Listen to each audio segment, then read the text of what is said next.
गुरुर्ब्रह्मा गुरुर्विष्णू गुरुर्देव महेश्वरा सद्गुरु साक्षात परब्रह्म तस्मै श्री सद्गुरुवे नमः. जय जय रघुवीर समर्थ. सर्वप्रथम श्री सद्गुरु चरणी वंदन करून श्री सद्गुरु चरणांचं स्मरण करून संतश्रेष्ठ श्री ज्ञानेश्वर महाराजांनी भगवद्गीतेवर जे भाष्य केलेलं आहे, ज्याला आपण भावार्थ दीपिका किंवा ज्ञानेश्वरी असं म्हणतो, या ज्ञानेश्वरीचं आपण चिंतन करणार आहोत. भगवद्गीतेतील तत्वज्ञान हे संस्कृत भाषेत असल्या कारणाने सामान्यांना समजणं ते कठीण होतं. असामान्य असं ज्ञान भगवद्गीतेत आहे. मग असामान्य असं ज्ञान हे जे भगवद्गीतेत आहे, हे सामान्यांपर्यंत पोहोचायला हवं, प्रत्येकाला याचा उपयोग व्हायला हवा, सर्वांना हे ज्ञान सहजतेनं उपलब्ध व्हायला हवं, हा विचार ज्ञानेश्वरांच्या अंतरी वारंवार यायचा आणि या विचारातूनच ज्ञानेश्वरीचा जन्म झाला. भगवद्गीतेतील संस्कृत श्लोकाचा अर्थ ज्ञानेश्वरांनी साधा सोपा करून मराठी भाषेत सांगितला. त्या काळामध्ये आध्यात्मिक ग्रंथाचं लिखाण हे फक्त संस्कृत भाषेतच केलं जायचं. प्राकृत मराठी भाषेत आध्यात्मिक ग्रंथाचं लिखाण करणं हे चुकीचं समजलं जायचं. पण अध्यात्म आणि तत्वज्ञान याचं लिखाण मराठी भाषेत सुद्धा करता येऊ शकतं, हा विश्वास ज्ञानेश्वरांनी या ज्ञानेश्वरीच्या माध्यमातून जागृत केला. आणि मराठी भाषेचं जे वैभव आहे, मराठी भाषेतील जो गोडवा आहे, तो जगामध्ये सर्वदूर प्रसारित करण्याचं कार्य ज्ञानेश्वरांनी ज्ञानेश्वरीच्या माध्यमातून केलेलं आहे. भगवद्गीतेत जे ज्ञान आहे तेच ज्ञान ज्ञानेश्वरीत आहे. याचं एक वैशिष्ट्य म्हणजे ज्यांनी गीता सांगितली त्यानेच ज्ञानेश्वरी सांगितली. कारण संत ज्ञानेश्वरांना काय म्हणतो आपण? महाविष्णूचा अवतार सखा माझा ज्ञानेश्वर. कुरुक्षेत्रावर अर्जुनासाठी ते देव म्हणून कार्याला उभे होते आणि इथं ज्ञानेश्वराच्या रूपानं संत म्हणून प्रगट झाले. ज्ञान जेव्हा सत्ता रूपाने प्रगट होतं तेव्हा तो देवाचा अवतार, आणि ज्ञान जेव्हा बोध रूपाने प्रगट होतं तेव्हा तो संताचा अवतार.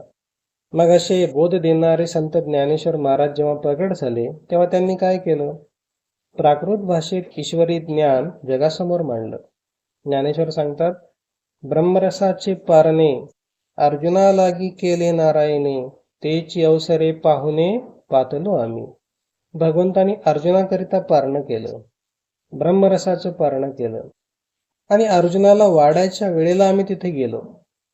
आता पारणं म्हटलं की उपवास आला, कारण उपवासाशिवाय पारणं नाही. ज्या अर्थी आज पारणं आहे त्या अर्थी काल उपवास घडलाय. तसं सुबत्ता असेल महाराष्ट्रात खाण्यापिण्याच्या बाबतीत त्या काळात, पण परमार्थाच्या बाबतीत मात्र उपवास होता. ज्ञान होतं, पण सर्वांना ते सहजतेनं उपलब्ध नव्हतं, भेदाभेद होता, आणि हा भेदाभेद ज्ञानेश्वरांना नष्ट करायचा होता. म्हणून संत ज्ञानेश्वर म्हणतात, ब्रह्मरसाचे पारणे अर्जुना लागी केले नारायणे, तेची अवसरे पाहुणे पातलो आम्ही. नेमकं अर्जुनाला वाढायच्या वेळेला आम्ही तिथे गेलो, आणि जसे माऊली गेले भगवंतानी बघितलं, या या या या माऊली या, अगदी तुम्ही वेळेवर आलात, तुमच्या जोग जेवण आहे, तुम्हाला आवडतं ते जेवण आहे. आणि असं ते ब्रह्मरसाचं ताट समोर मांडलं. जेवढे ज्ञानेश्वरीचे विषय आहेत, ज्ञानेश्वरीमध्ये जेवढे ज्ञानाचे पदार्थ आहेत, ते सगळे विषय, ते सगळे ज्ञानाचे पदार्थ त्या ब्रह्मरसाच्या ताटामध्ये होते. काही नव्हतं असं त्या ताटात नव्हतं, असं ते परिपूर्ण ब्रह्मरसाचं ताट होतं. ज्ञानेश्वरांनी एक घास घेतला आणि त्या घासाकडे पाहून त्यांना आठवलं, अरे माझ्यासमोर तर ब्रह्मरसाचं ताट आहे, पण लाखोचा समाज उपाशी आहे, ज्ञानाची भूक भागलेली नाही. त्यांची ज्ञानाची भूक भागण्यासाठी हा प्रसाद घेऊन जायला पाहिजे. जसं एखाद्या श्रीमंताच्या घरी गरिबाच्या घरची बाई असते कामासाठी, आणि तिला तिथं श्रीमंताच्या घरी असताना जेवणामध्ये लाडू वाढला. लाडू वाढल्यानंतर ती लाडू हातात घेते, आणि हातात लाडू घेतल्याबरोबर तिला आठवण कोणाची होते? मुलांची आठवण होते. आणि ती लाडू काय करते? असा पदरामध्ये बांधून मुलांसाठी म्हणून घेऊन जाते. तसं संत ज्ञानेश्वर त्या घासाकडे बघतायत, आणि घासाकडे बघून त्यांना आठवण कोणाची झाली? तुमची आमची आठवण झाली. तेवढ्यात भगवंतांनी ज्ञानेश्वरांकडे बघितलं ज्ञानदेवा घ्या, ग्रहण करा. तेवढ्यात ज्ञानदेव म्हणाले, भगवंता, आम्ही अर्जुनाच्या पंगतीला आलो, आमचं भाग्य थोर आम्हाला मिळालं, पण लाखोचा जो समाज उपाशी आहे त्याचं काय? भगवान श्रीकृष्ण परमात्मा म्हणाले, ज्ञानदेवा, काळजी करू नकोस, तुला बांधून देऊ. मग ज्ञानेश्वरी ही त्या ब्रह्मरसाच्या पारण्यातला बांधून आणलेला प्रसाद आहे. प्रसाद आणला आणि वाटायला सुरुवात केली. वाटायला सुरुवात करताना पहिली ओवी लिहिली, ओम नमोजी आद्या वेद प्रतिपाद्या जय जय स्वसंवेद्या आत्मरूपा. आईने सुंदर असे लाडू तयार केले मुलांसाठी, आणि लाडू तयार केल्यानंतर ते डब्यामध्ये टाकून उंच फळीवर ठेवले. आता मुलं येता जाता त्या डब्याकडे बघायचे, पण ते उंच फळीवर डबा असल्यामुळे तिथपर्यंत हात पोहोचत नव्हता, कारण ती संस्कृताची फळी होती आणि गीतारूपी ज्ञान लाडूंचा डब्बा त्या संस्कृताच्या फळीवर ठेवलेला होता, जिथपर्यंत हात पोहोचत नव्हता. त्यातला जो मोठा मुलगा होता ना, तो थोडा हुशार होता. तो म्हणाला, बाळा, असा हात पोहोचणार नाही, काय कर, हा ज्ञानेश्वरीचा स्टूल घे आणि या स्टूलवर उभा टाकून तुला सहज त्या डब्यापर्यंत पोहोचता येईल. मग ज्ञानेश्वरी हा केवढा मोठा आधार आहे. ज्या ज्ञानापर्यंत सामान्य मनुष्याला पोहोचता येत नव्हतं, त्याला या ज्ञानेश्वरीच्या माध्यमातून सहज ते ज्ञान प्राप्त करून दिलं. ज्ञानेश्वरी ही भगवद्गीतेवरील सर्वोत्कृष्ट टीका आहे. भगवद्गीतेवर अनेक ग्रंथ लिहिले गेलेले आहेत. जरी अनेक ग्रंथ लिहिलेले असले तरी सुद्धा सर्व ग्रंथामध्ये सर्वोत्कृष्ट भगवद्गीतेवरील टीका जर कुठली असेल तर ती ज्ञानेश्वरी आहे. दासोपंत स्वामी महाराज होते आणि त्या दासोपंत स्वामी महाराजांनी भगवद्गीतेवर एक ग्रंथ लिहिला, 1,00,000 ओव्यांचा ग्रंथ लिहिला. त्याचं नाव यथार्थ गीता. आणि संत एकनाथ महाराज जेव्हा दासोपंत स्वामी यांच्याकडे गेले, त्यांना भेटायला त्यांच्या घरी, तेव्हा दासोपंत स्वामी महाराजांनी ही यथार्थ गीता एकनाथ महाराजांना दाखवली आणि म्हणाले, माझी ही यथार्थ गीता गीतेवरील सर्वोत्कृष्ट टीका आहे, अशी टीका दुसरी कोणाची नाही. संत एकनाथ महाराज म्हणाले, तुमची जरी यथार्थ गीता असली, 1,00,000 ओव्यांची जरी असली, तरी ज्ञानेश्वरीची बरोबरी होऊ शकत नाही. असं काय आहे म्हणे एवढं ज्ञानेश्वरीमध्ये? संत एकनाथ महाराज दासोपंत स्वामींना म्हणाले, तुम्ही काय करा, तुम्ही पैठणला या, मी ज्ञानेश्वरीचं चिंतन करणार आहे. आणि दासोपंत स्वामी ज्ञानेश्वरी ऐकण्याकरिता पैठणला आले आणि संत एकनाथांनी ज्ञानेश्वरीचे चिंतन चालू केलं, सुरुवात केली. ओम नमोजी आद्या वेद प्रतिपाद्या जय जय स्वसंवेद्या आत्मरूपा. 1 दिवस झाला, 2 दिवस झाले, 3 दिवस झाले, 8 दिवस झाले, महिना झाला. ओवी कोणती चालू? ओम नमोजी आद्या वेद प्रतिपाद्या जय जय स्वसंवेद्या आत्मरूपा. दासोपंत स्वामी एकनाथ महाराजांना म्हणाले, अहो म्हणे, ही पहिली ओवी कधी संपणार आहे? संत एकनाथ महाराज म्हणाले, आपण संपवली तरच संपणार आहे, नाहीतर संपणार नाही. मग असं हे ज्ञानेश्वरीचं तत्वज्ञान आहे. गहन तत्वज्ञान ज्ञानेश्वरीमध्ये आहे. आणि हे असं तत्वज्ञान आपण जेवढं जमेल, आपल्याला जेवढं समजेल, जेवढं आपल्याला आत्मसात करता येईल, तेवढा आपण आत्मसात करण्याचा प्रयत्न करूया. ग्रंथाच्या आरंभी मंगल करण्याची वैदिक संतांची परंपरा असल्यामुळे श्री ज्ञानेश्वर महाराज प्रथम नमस्कारात्मक मंगल करतात आणि आपल्याकडे मंगलाच्या देवतेमध्ये गणपती बाप्पा सांगितले आहेत. कोणतेही काम करत असताना पहिली पूजा कोणाची करायची असते? गणपतीची. कारण गणपती ही विघ्नहर्ता देवता आहे आणि गणपती ही बुद्धीची देवता आहे. प्रारंभी विनंती करू गणपती, विद्यादया सागरा, अज्ञानत्व हरुनी, बुद्धिमती दे आराध्य मोरेश्वरा. आपण श्लोक पण म्हणतो, वक्रतुंड महाकाय सूर्यकोटी समप्रभ निर्विघ्नं कुर्मे देव सर्व कार्येषु सर्वदा.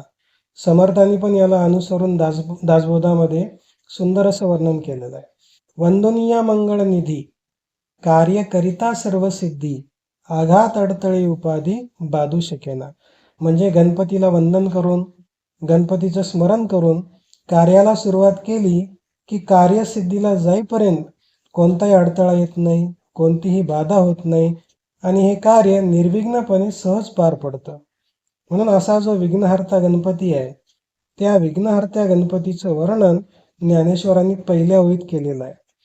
आता गणपतीची अनेक रूपं आहेत. आपल्या संस्कृतीमध्ये देव जरी अनेक असले, देवांची रूपं जरी अनेक असली, देवांची नावं जरी अनेक असली, तरी मूळ तत्व मात्र एकच आहे. सर्वाघटी राम देहादेही एक. कोणी विठ्ठलाची भक्ती करत असेल, कोणी रामाची भक्ती करत असेल, कोणी कृष्णाची भक्ती करत असेल, कोणी शंकराची भक्ती करत असेल, मात्र मूळ तत्व एकच आहे. गणपतीच्या तात्विक स्वरूपाचं जे वर्णन आहे ते ज्ञानेश्वरांनी इथे पहिल्या ओळीत केलेलं आहे. गणपतीच्याच नाही तर सगळ्या देवाचं तात्विक स्वरूप काय आहे, कसं आहे, त्या तात्विक स्वरूपाचं वर्णन करताना ज्ञानेश्वरांनी पहिला शब्द ठेवलाय तो म्हणजे ओम. सुरुवात कशी केली? ओम नमोजी आद्या. आता पहिला शब्द मांडलाय तो ओम. ओम हा देवाचा वाचक शब्द आहे. तस्य वाचक प्रणव असं म्हटलंय. ओमला प्रणव असं म्हणतात किंवा ओमला उद्गीत असं म्हणतात. आता प्रणव या शब्दाचा अर्थ बघितला तर प्र म्हणजे प्रकर्षाने आणि नवती म्हणजे स्तवन करणे. प्रकर्षानं देवाचं स्तवन करण्यासाठी जो शब्द वापरला जातो त्याला काय म्हणायचं? प्रणव. म्हणजे आपल्याला जर देवाची स्तुती करायची असेल तर फक्त एकच शब्द वापरायचा, ओम. किंवा ओमला उद्गीत असं म्हटलंय. आता उद्गीत म्हणजे भगवंताचं योग्य प्रकारे गायन ज्या शब्दाने केलं जातं त्या शब्दाला काय म्हणायचं? ओम. आणि ओंकार हा गणपतीचा सुद्धा वाचक शब्द आहे. समर्थांनी दासबोधामध्ये गणेश स्तवनामध्ये पहिली ओळी लिहिलेली आहे. ओम नमोजी गणनायका सर्व सिद्धी फलदायका अज्ञान भ्रांती छेदका बोधरूपा. समर्थांनी वर्णन कसं केलंय? ओम नमोजी गणनायका. आणि ज्ञानेश्वरांनी वर्णन कसं केलंय? ओम नमोजी आद्या. आता दोनही संतांचा कार्यकाळ बघितला तर दोन्ही संतांच्या कार्यकाळामध्ये भरपूर अंतर आहे. ज्ञानेश्वर 13व्या शतकातले आणि समर्थ रामदास 20व्या शतकातले. दोन्ही संतांच्या कार्यकाळामध्ये अंतर आहे, पण दोन्ही संतांचं परमात्म्याबद्दल जे वर्णन आहे त्या वर्णनामध्ये मात्र साम्य आहे. किती साम्य आहे बघा. ओम नमोजी आद्या आणि ओम नमोजी गणनायका, केवढं साम्य आहे. कारण संतांचं जे कार्य आहे त्या कार्याचं सार जर बघितलं तर ते एकच आहे. आणि हे संतांचं जे कार्य आहे महाराष्ट्र भूमीतलं, हे संतांचं कार्य जर बघितलं तर एक गोष्ट आवर्जून सांगावीशी वाटते. हे संतांचं कार्य म्हणजे आपल्या महाराष्ट्र भूमीला मिळालेली ईश्वराची सर्वात मोठी देण आहे. कारण त्याचं कारण आहे. असं काय म्हणायचं की संतांचं कार्य हे महाराष्ट्र भूमीला मिळालेली सर्वात मोठी देण आहे? त्याचं कारण आहे, संतांच्या कार्याचं एक वैशिष्ट्य आहे आणि ते वैशिष्ट्य असं आहे, संत जेव्हा जेव्हा कार्याला येतात तेव्हा ते काय करतात? जेव्हा जेव्हा येतात तेव्हा तेव्हा त्या काळानुसार, त्या काळाच्या परिस्थितीनुसार, त्या काळातल्या गरजेनुसार ते बरोबर भक्तिमार्ग तयार करतात. आणि हा एकच मार्ग जगामध्ये असा आहे जो कधीही तयार नसतो, ठरलेला नसतो. संतांना वेळोवेळी कार्याला येऊन तो तयार करावा लागतो, समाजाला ठरवून द्यावा लागतो आणि समाजाला सांगावं लागतं की तुम्ही या मार्गावरून चाला, म्हणजे तुमचं काय आहे? कल्याण आहे. म्हणून भक्तिमार्ग हा तयार नसतो.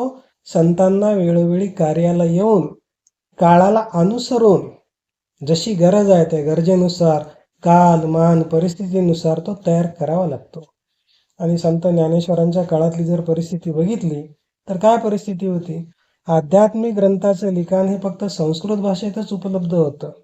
सामान्य मनुष्याला मराठी भाषेत समजेल असं मराठी भाषेमध्ये ज्ञान उपलब्ध नव्हतं. आणखी पुढे भेदाभेद होता, अस्पृश्यता होती, उंच नीच हा भाग होता. आणि या सगळ्या गोष्टी ज्ञानेश्वरांनी लक्ष देऊन हेरल्या आणि या सगळ्या गोष्टीवर लक्ष देऊन या सगळ्या गोष्टीला बाजूला सारून भक्तिमार्ग कसा उभा करता येईल त्या गोष्टीचं चिंतन करून त्याला अनुसरूनच ज्ञानेश्वरांनी भक्तिमार्ग उभा केला. आणि त्याच्या पुढे जर बघितलं, समर्थ रामदासांच्या काळातली परिस्थिती ही ज्ञानेश्वरांच्या कार्यकाळापेक्षा फार वेगळी होती. समर्थ रामदासांच्या काळामध्ये यवनांकडून अन्याय, अत्याचार हा सगळा प्रकार समाजामध्ये चालू होता. सगळा समाज विखुरलेला होता. आता इथं फक्त शास्त्र सांगून जमणार नाही, फक्त आध्यात्मिक निरूपण देऊन अध्यात्माचं ज्ञान देऊन जमणार नाही. हे समर्थांनी त्या क्षणाला बरोबर ओळखलं आणि जशास तसं या न्यायानं वागूनच आपल्याला आपला धर्म जिवंत ठेवता येईल हे समर्थांनी ओळखलं. आणि हे ओळखून मग फक्त शास्त्र न सांगता, शास्त्र तर सांगावंच लागेल, पण शास्त्राच्या जोडीला काय केलं, गावोगावी हनुमानाची मंदिरं उभी केली, गावोगावी व्यायामशाळा उभ्या केल्या आणि तरुणांना बलोपासनेचं महत्त्व पटवून दिलं. कारण या बलोपासनेच्या बळावरच तुम्हाला या अन्याय आणि अत्याचारातून सुटता येईल. म्हणून त्या काळाला जशी गरज होती त्या काळाच्या गरजेनुसार त्यांनी भक्तिमार्ग तयार केला. म्हणून संतांचं हे कार्य या महाराष्ट्र भूमीला मिळालेली ईश्वराची ही सर्वात मोठी देण आहे. आणि म्हणूनच समर्थांनी दासबोधामध्ये त्याच्यासाठी एक ओवी लिहून ठेवलेली आहे. धर्मस्थापनेचे जे नर ते ईश्वराचे अवतार झाले आहेत पुढे होणार देणे ईश्वराचे. त्या ईश्वराच्या तात्विक स्वरूपाचं वर्णन करताना ज्ञानेश्वरांनी त्याला ओम नमोजी आद्या असं म्हटलंय. पहिला शब्द काय ठेवलाय, सुरुवात कशापासून केली, ओमकार या शब्दापासून सुरुवात केलेली आहे. आणि ओमकार या शब्दापासून सुरुवात करण्याची 5 कारणं आहेत. त्याच्यामुळं ओमकार या शब्दापासून सुरुवात केलेली आहे. आता ती 5 कारणं कोणती आहेत? पहिलं कारण जर बघितलं, ओमकार हा देवाचा वाचक शब्द आहे आणि ओमकार हा देवाचा वाचक शब्द असल्यामुळे ते देवाचं नाम आहे, पहिलं कारण. आणि दुसरं कारण काय, ओमकार हा उपास्य आहे. आता उपास्य म्हटल्यानंतर आपण उपासना म्हणतो, उपासना म्हणजे भक्ती, उपासक म्हणजे भक्ती करणारा आणि उपास्य म्हणजे ज्याची आपण भक्ती करतोय तो कोण झाला, उपास्य. मग ओमकार काय आहे, ओमकार ब्रह्मभावनेने उपास्य आहे.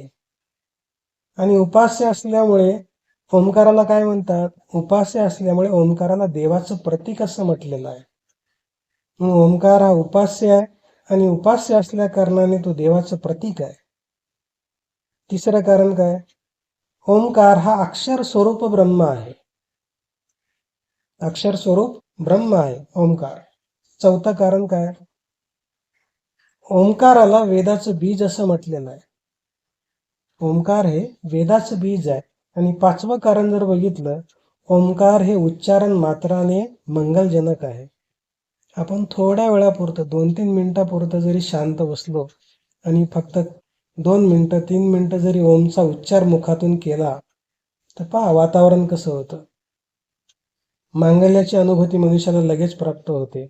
म्हणून ओमकार हे उच्चारण मात्राने मंगलजनक आहे. आणि या 5 कारणामुळे ग्रंथाच्या आरंभी ओंकाराचं वर्णन करून ज्ञानेश्वरांनी मंगल केलेलं आहे. आणि पुढे अशा ओंकार स्वरूप परमात्म्याला नमस्कार कसा करतायत, ओम नमो जी आदरयुक्त नमस्कार करतायत. ओम नमो जी आद्या. जी हा शब्द ज्ञानेश्वरांनी जो वापरलाय तो आदरयुक्त भावनेने वापरलेला आहे. जी हा शब्द भगवंताविषयी, देवाविषयी आदर व्यक्त करणारा आहे. ज्ञानेश्वर महाराज म्हणतात, त्या ओंकार स्वरूप देवाला माझा आदरपूर्वक नमो म्हणजे नमस्कार असो. नमस्कार करण्यात देवाची उत्कृष्टता व स्वतःची नम्रता ज्ञानेश्वरांनी व्यक्त केलेली आहे. आणि नमस्कार कसा असावा, नमस्कार हा वरवरचा नसावा, नमस्कार आदर आणि निष्ठापूर्वक असावा. नमस्कार जर आदर आणि निष्ठापूर्वक असेल तर आपल्याला जे फलप्राप्ती पाहिजे ते 4 फळं आपल्याला मिळू शकतात. त्यासाठी आदर आणि निष्ठापूर्वक नमस्कार केलेला आहे. ओम नमो जी आद्या. आता आद्या म्हटलंय, आद्या म्हणजे सगळ्या जगाचं अधिकारण. आता जग आपल्याला दिसतं की नाही? दिसतं. मग या दिसणाऱ्या जगाचं आदी कारण कोण आहे? तो परमात्मा या दिसणाऱ्या जगाचं आदी कारण आहे. पण बरेच लोक काय म्हणतात? आम्हाला देवच दिसत नाही. देव दिसत नाही म्हणजे तो नाहीच. जे दिसतं ते आम्ही मानतो. जे दिसत नाही त्याला आम्ही मानत नाही. चक्षुर्वै सत्यम. जेवढ्या डोळ्यांना दिसतं तेवढंच आम्ही मानतो. जे डोळ्यांना दिसतच नाही त्याला कसं मानायचं म्हणे? आम्ही मानत नाही. दूध आहे दूध. दुधामध्ये तूप असतं की नाही? असतं. पण असं जर दूध बघितलं तर त्या दुधातलं तूप दिसतं का? नाही. दुधामध्ये तूप आहे, पण ते दुधातलं तूप प्राप्त करण्यासाठी, दिसण्यासाठी काय करावं लागेल? पहिल्यांदा दुधाचं दही करावं लागेल. दह्याचं मंथन करावं लागेल. मंथन करून लोणी काढावं लागेल. ते लोणी कढवावं लागेल. मग लोणी कढवलं की काय प्राप्त होतं? लोणी कढवल्यानंतर तूप प्राप्त होतं. मग दुधात तूप आहे ते मिळवण्यासाठी मंथन करावं लागतं. तसं जगात परमात्मा आहे, तो आपल्याला प्राप्त होण्यासाठी काय करावं लागेल? ज्ञानेश्वरांनीच हरिपाठामध्ये सुंदर वर्णन केलंय. मंथोनी नवनीता तैसे घे अनंता. मंथन करावं लागेल. आता मंथन कसं करायचंय? नित्य काय, अनित्य काय, सार काय, असार काय, श्रेष्ठ काय, कनिष्ठ काय, उत्तम काय, अधम काय, असं सगळं विचाराचं मंथन करून, असं सगळं भक्तीचं मंथन करून, वैराग्याच्या सामर्थ्याच्या बळावर आपल्याला त्या परमात्म्याची प्राप्ती करून घेता येते. म्हणून दिसत नाही म्हणून नाही म्हणणं हे योग्य नाही. समर्थांनी पण याच्यासाठी दासबोधामध्ये एक ओवी इतकी सुंदर लिहिलेली आहे. अशाश्वताचा मस्तक मणी, जयाची एवढी करणी, दिसेना तरी काय झाले धनी, तयासीच म्हणावे. या डोळ्यांना दिसणाऱ्या जगताचा जो कार्यकर्ता ईश्वर आहे तो कसा आहे? तो सगळं करतो, तो त्याचंच आहे, सगळं कार्य त्याचंच आहे. पण दिसेना तरी काय झाले धनी, तयासीच म्हणावे. आता आपल्या अवतीभोवती हवा आहे की नाही? आपण जर बंद खोलीमध्ये जरी बसलो, दार खिडक्या लावून, तरी पण तिथं हवा असते की नाही? असते. पण आपल्याला जाणवते का? नाही जाणवत. तेच जर पंखा लावला किंवा कूलर लावलं तर लगेच हवा काय होते? जाणवते. तिचा स्पर्श आपल्याला जाणवतो.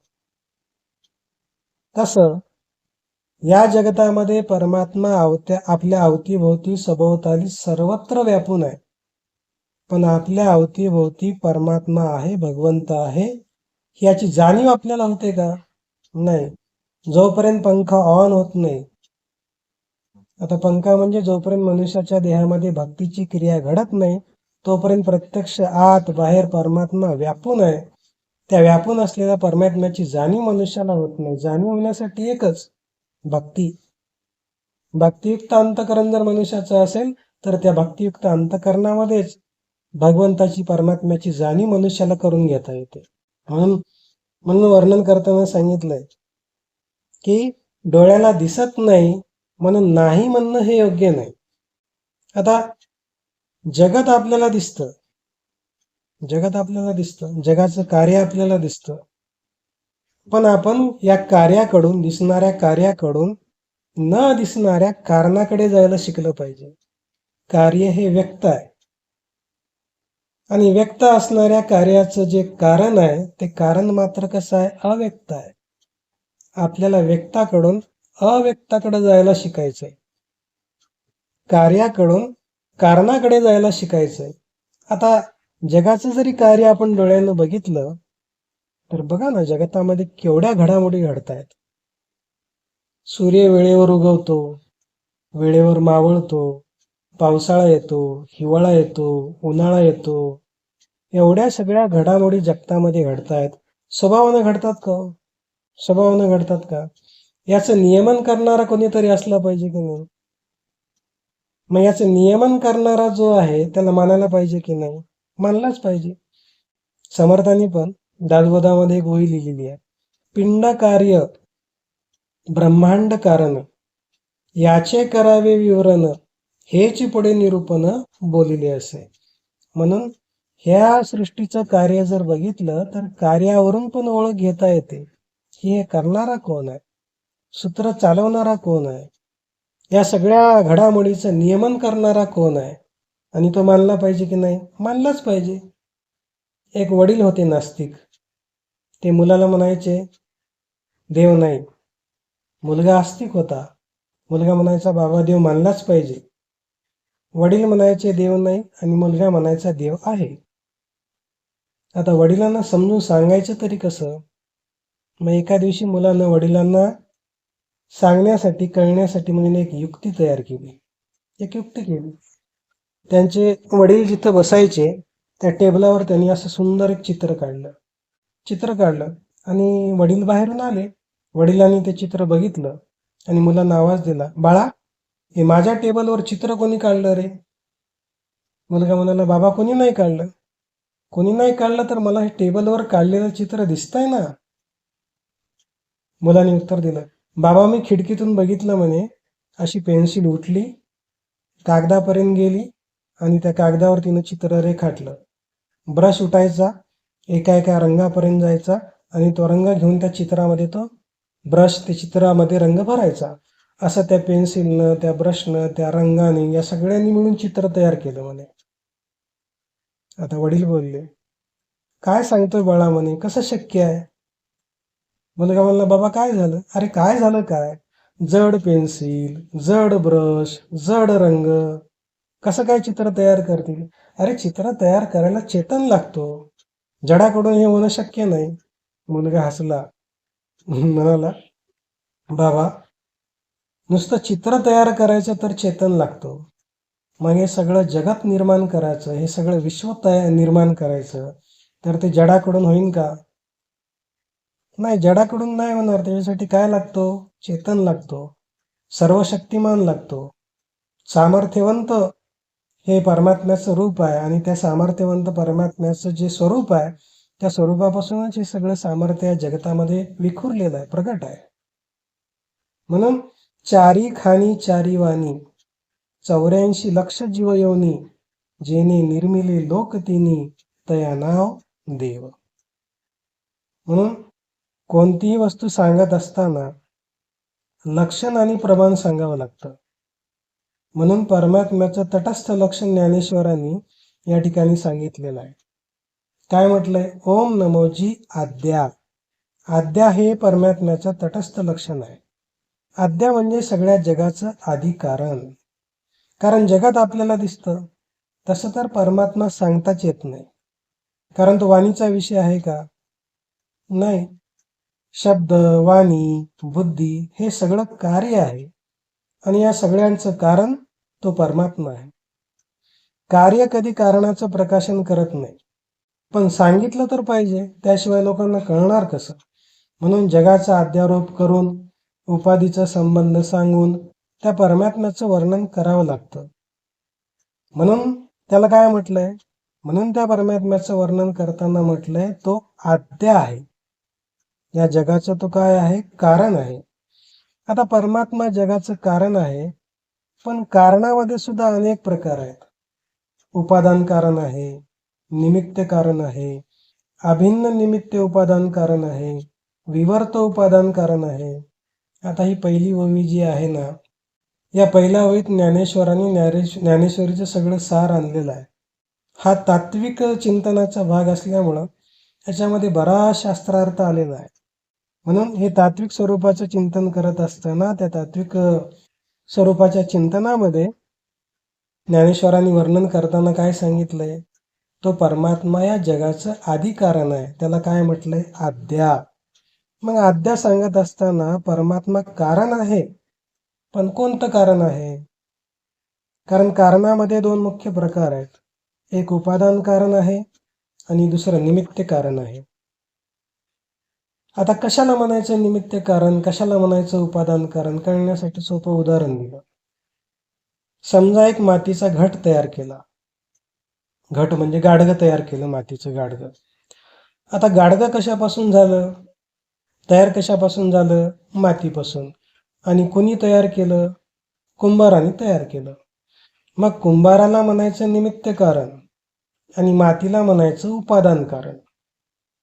ज्या कारणाचा कार्यात प्रवेश असतो आणि ज्याच्या वाचून कार्य अडत नाही, ज्याच्या वाचून कार्य राहून जात नाही, त्याला काय म्हणायचं? उपादान कारण.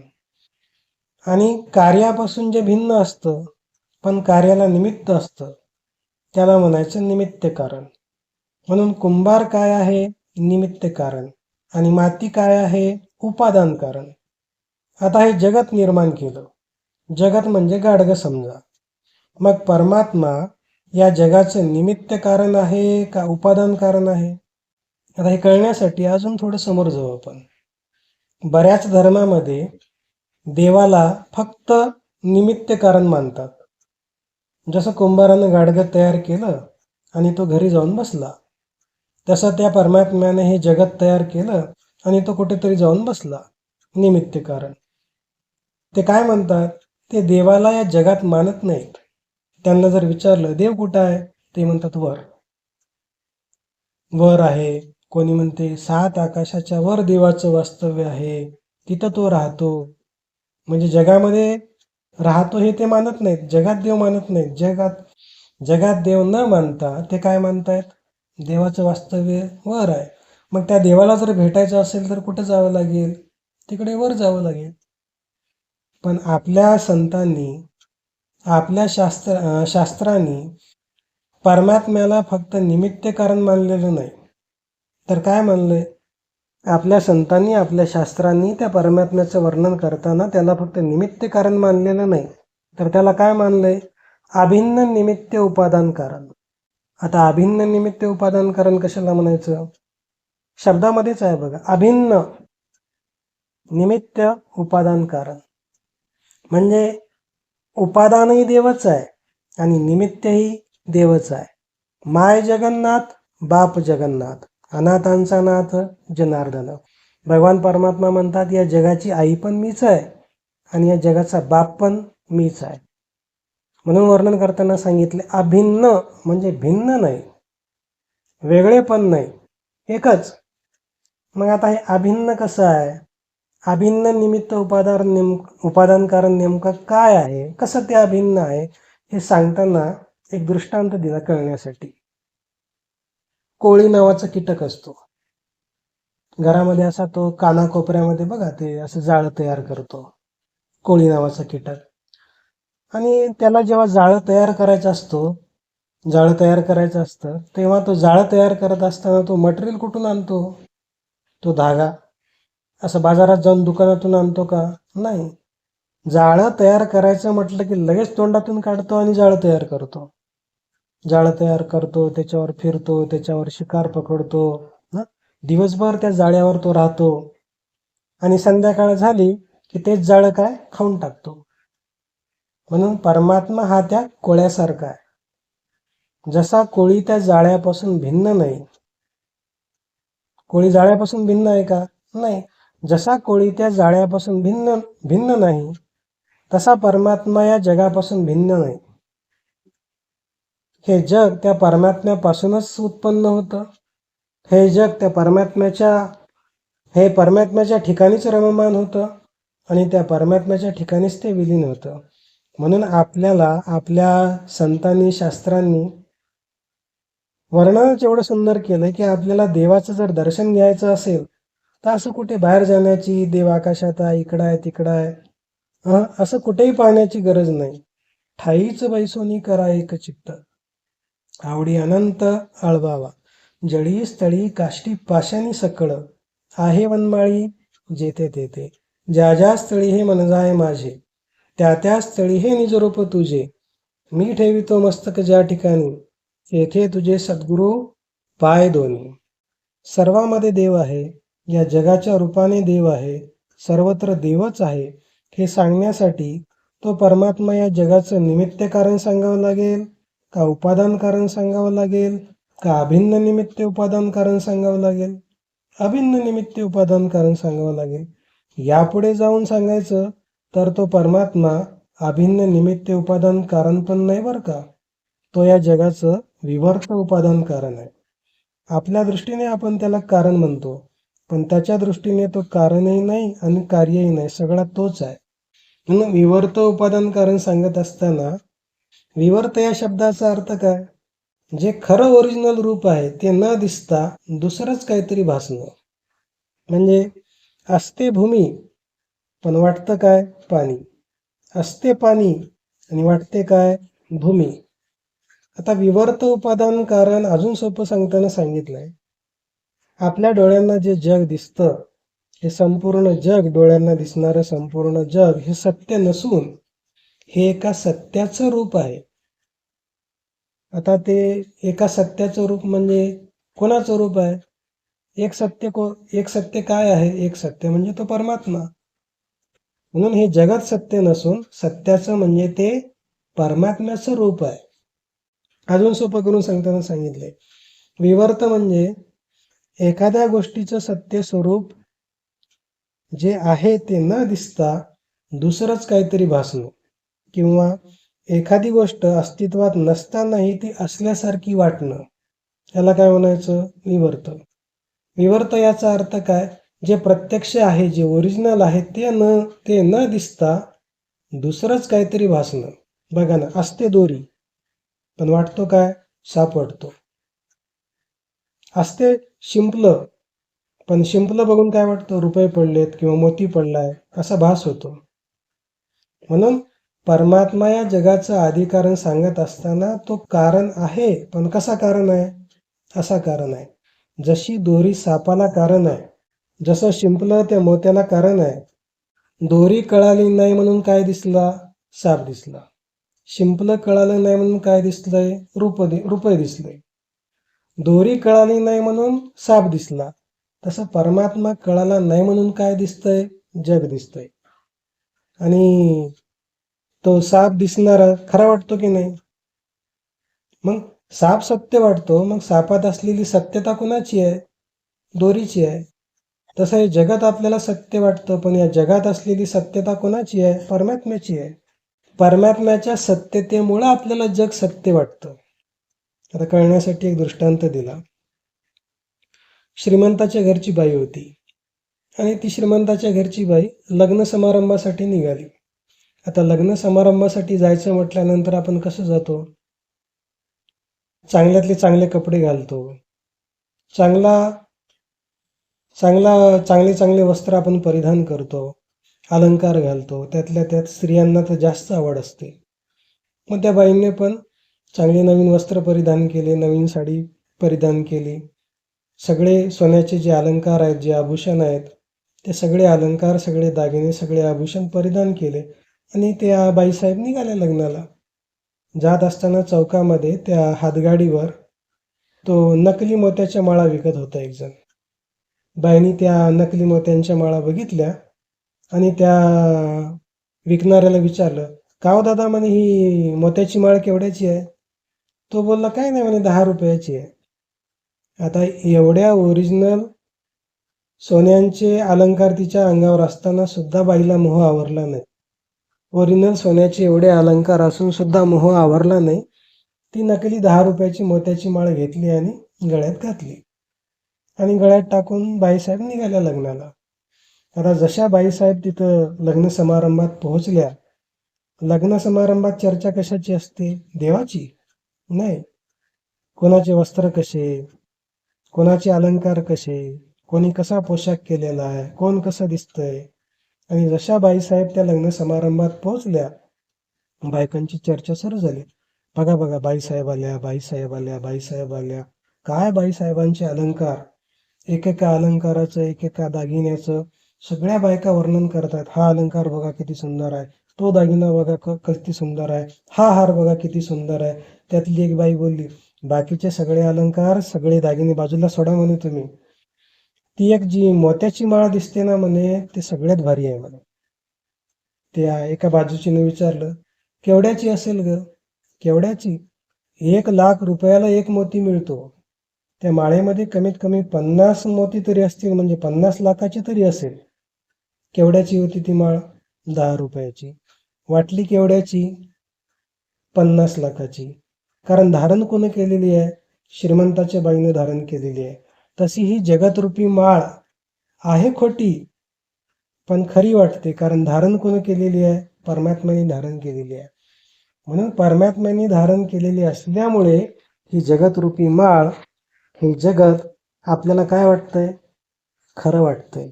म्हणून हे जरी खरं वाटत असलं तरी हे जगत खरं नाही. हे त्या खऱ्याचं, त्या सत्याचं हे रूप आहे, विवर्त. म्हणून प्रत्येक वस्तूमध्ये जर बघितलं ना, तर प्रत्येक वस्तूमध्ये 5 अंश असतात. अस्ति, भाती, प्रिय, नाव आणि रूप. अस्ति, भाती, प्रिय, नाव आणि रूप हे 5 अंश प्रत्येक पदार्थात असतात. कोणताही पदार्थ घ्या. आता समजा ही मोटरसायकल आहे, याच्यामध्ये पण हे 5 अंश आहेत. अस्ति म्हणजे मोटरसायकल आहे, भाती म्हणजे ती भासते, प्रिय आपल्याला फिरायला मिळतं म्हणून आपल्याला ती प्रिय आहे, तिला एक नाव आहे आणि तिला एक रूप आहे. अस्ति, भाती, प्रिय, नाव आणि रूप हे 5 अंश तिच्यामध्ये आहेत. नाव आणि रूप बदलत राहतं, पण अस्ति, भाती, प्रिय बदलत नाही, कारण ते परमात्म्याचे अंश आहेत. नाव आणि रूप हे बदलतं, कारण ते मायेचे अंश आहेत. संत नाव आणि रूप पाहत नाहीत, त्यामध्ये असलेलं अस्ति, भाती, प्रिय हे पाहतात. नाव आणि रूप हे विवर्त आहेत आणि अस्ति, भाती, प्रिय हे त्याचं अधिष्ठान आहे. म्हणून परमात्म्याला या ठिकाणी ज्ञानेश्वर महाराजांनी आद्या असं म्हटलेलं आहे. ओम नमोजी आद्या. सगळ्या जगाचं तुम्ही काय? आदी कारण आहात. म्हणून इथपर्यंत आलो आपण. ओम नमोजी आद्या. आता आद्या या शब्दापर्यंत आपण चिंतन केलं. आता याच्या पुढचा जो चिंतनाचा भाग आहे तो आपण पुढच्या भागात घेऊया. आणि जे काही चिंतन श्री सद्गुरु कृपेने आपल्याला घडलं, हे सगळं चिंतन आपण श्री सद्गुरुचरणी समर्पित करूया. जय जय रघुवीर समर्थ.